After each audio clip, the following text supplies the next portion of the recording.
Bonjour, comment faire fructifier notre capital santé? Quelles sont les innovations technologiques qui vont nous permettre de vivre mieux et surtout plus longtemps? Mais aussi, comment réagissons-nous quand nous sommes confrontés à la maladie? Dans chaque numéro de Capital Santé, nous tenterons de répondre à ces questions en nous intéressant à une pathologie en particulier.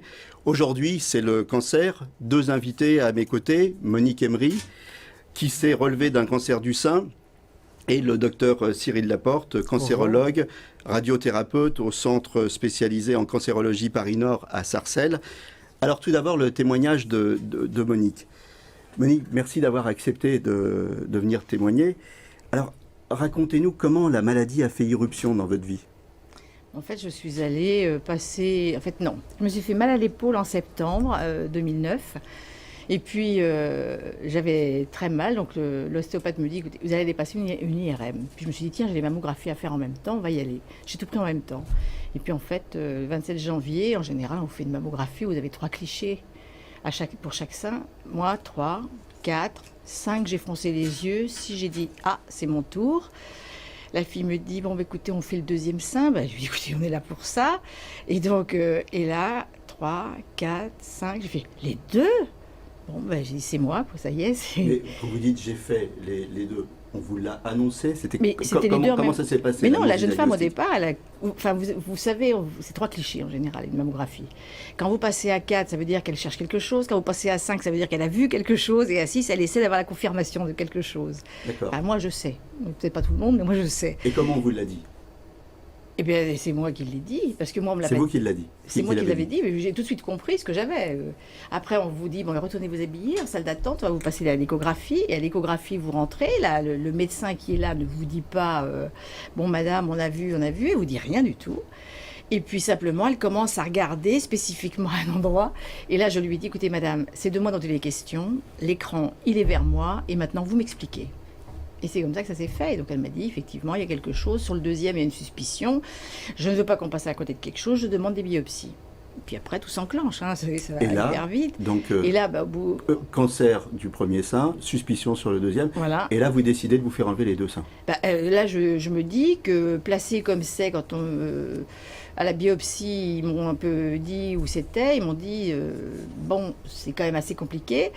Quand je suis arrivée chez ma gynécologue, elle a tenté de me raconter, de me dire, non mais attends, on va en tirer un petit bout ici, puis un petit bout là. Là, j'ai dit, moi je suis bricoleuse, ça va ressembler à rien. J'ai dit, allez, on fait l'ablation. Mais non mais c'est vrai, je vous assure, j'ai vraiment réagi comme ça. Hein. Et j'ai dit, non mais moi on va faire l'ablation. Puis de manière, je ne pouvais pas rester avec l'idée que peut-être on avait oublié quelque chose. C'était pas supportable pour moi. Donc il fallait être débarrassé. C'est pour ça que vous avez dit, exactement. Ablation des 2. Et j'attends même pas de savoir si le deuxième c'est grave. Ah ben si, à la biopsie, après on attend, on attend le résultat. Quand on a eu le résultat, ma gynéco m'a envoyé voir le professeur Mimoun à Saint-Louis. Et puis quand il a vu où c'était par rapport aux échographies, il a respiré fort et puis il m'a dit, bon, qu'est-ce qu'elle vous a dit, votre gynécologue?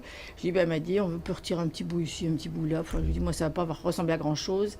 Je lui ai dit, écoutez, moi je vous dis tout de suite, vous me faites l'ablation. Il m'a dit, je vous suis. Il m'a dit, c'est plus facile pour moi parce qu'il dit, placé comme ça, si j'en oublie. Ah, je lui ai dit, là, je vous en voudrais pour le peu de jours qui me restera à vivre.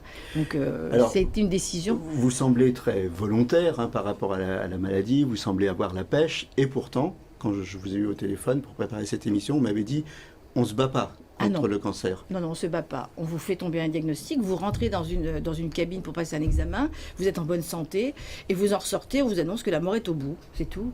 Et là, qu'est-ce que vous faire quoi contre quoi? Non, c'est un traitement qui va fonctionner ou qui ne va pas fonctionner.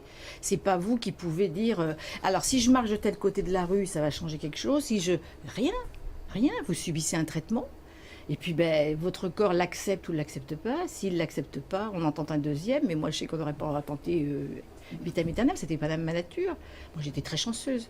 Alors, docteur Cyril Laporte, vous êtes cancérologue, radiothérapeute au centre spécialisé en cancérologie Paris-Nord. Alors, à chaud comme ça, qu'est-ce que ça vous inspire?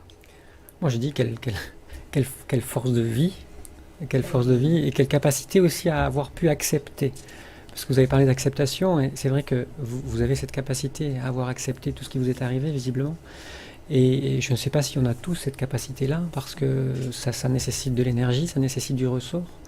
Et par expérience, je vois bien qu'il y a parfois des patientes, parce que j'ai beaucoup de patientes dont je m'occupe, qui n'ont pas ce ressort immédiat, qui n'ont pas cette capacité d'acceptation immédiate, et pour lesquelles il y a toujours un petit peu de temps avant d'accepter, ou comme une patiente un jour me disait, je lui expliquais, je lui disais, alors ça faisait 2 ans que je la suivais, est-ce que vous commencez à accepter la chose? Et elle me dit, vous savez docteur, elle me dit, on n'accepte pas, on apprend à vivre avec.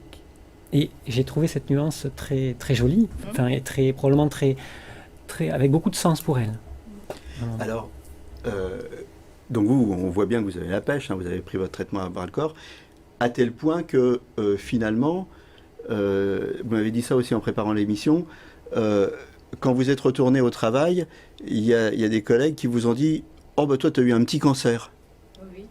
Alors comment on réagit par rapport à ça? Ma sœur me disait qu'elle a dit à une de ses collègues, parce que moi, l'oncologue a prononcé le mot rémission, j'ai été opérée en mars, l'oncologue a prononcé le mot rémission, on est en juillet.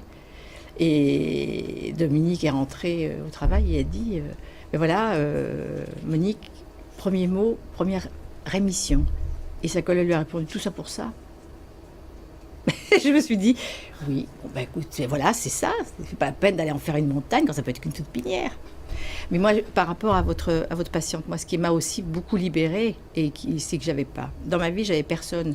J'avais pas un homme à côté de moi qui commençait à trembler comme une feuille au vent, et j'avais pas d'enfant. Et c'est ce que j'ai dit à Mimoun quand je suis rentrée dans son cabinet. Je lui ai dit, vous savez, moi, j'ai pas à demander l'avis de qui que ce soit, et je n'ai pas à trembler pour qui que ce soit.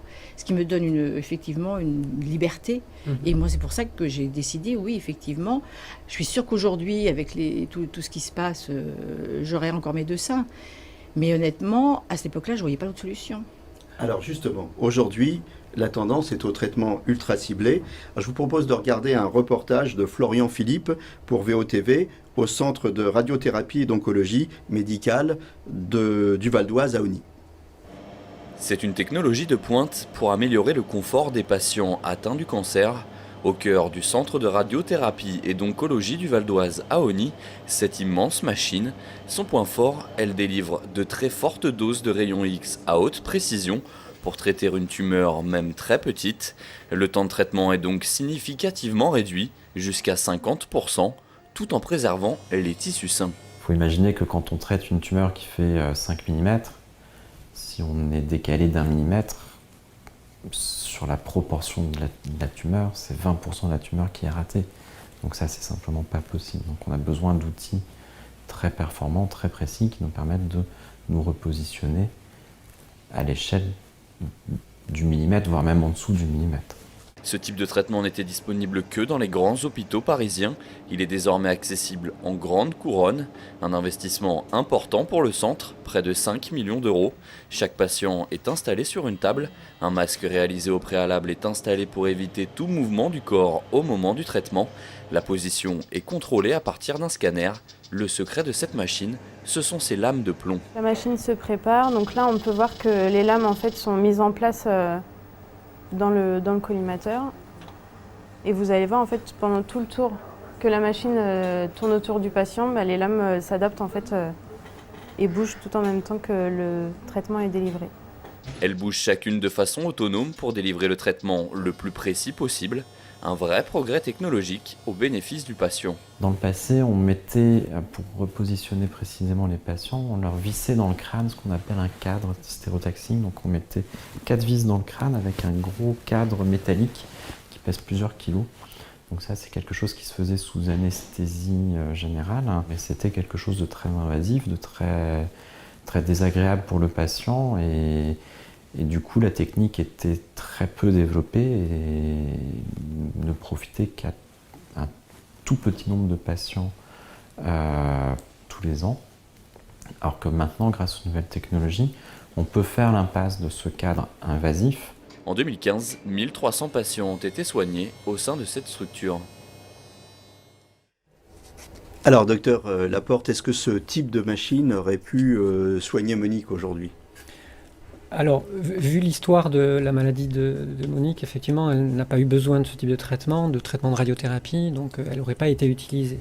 Mais c'est vrai que ce sont des machines qui sont utilisées de façon quasi courante de nos jours et qui permettent de diminuer beaucoup les effets secondaires des traitements tout en étant un petit peu plus efficaces, même bien plus efficaces, puisque ça permet d'augmenter la dose reçue à la tumeur si elle est encore présente. Quelle est la différence entre ce type de machine et la stéréotaxie ?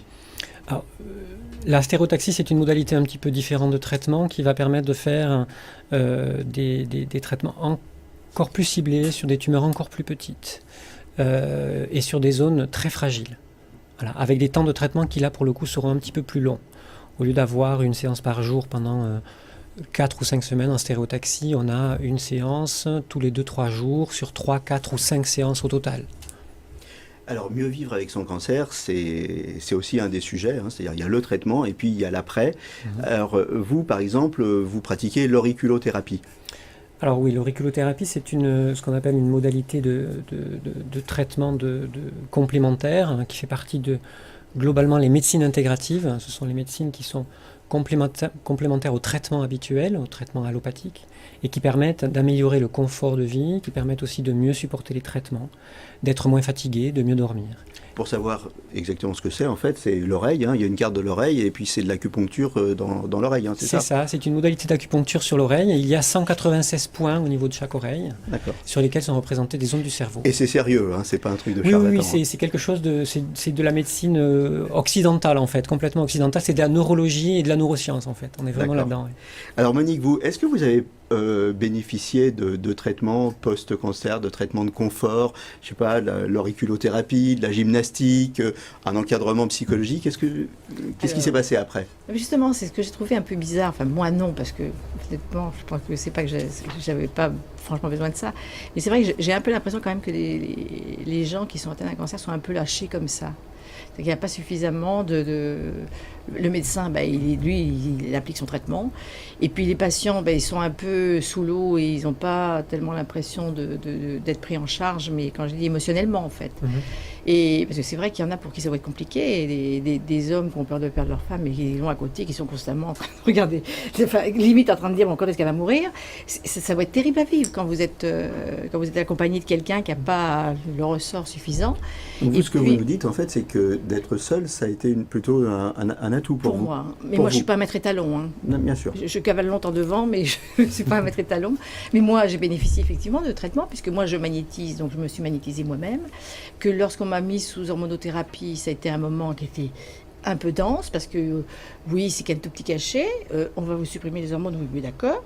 Et puis, mais la première nuit, quand tout d'un coup vous vous levez, vous voulez bouger les draps, vous vous rendez compte que vous avez les draps qui sont raides, vous dites ça y est, qu'est-ce que j'ai de nouveau ? Parce que vous pensez que vous avez à nouveau une maladie.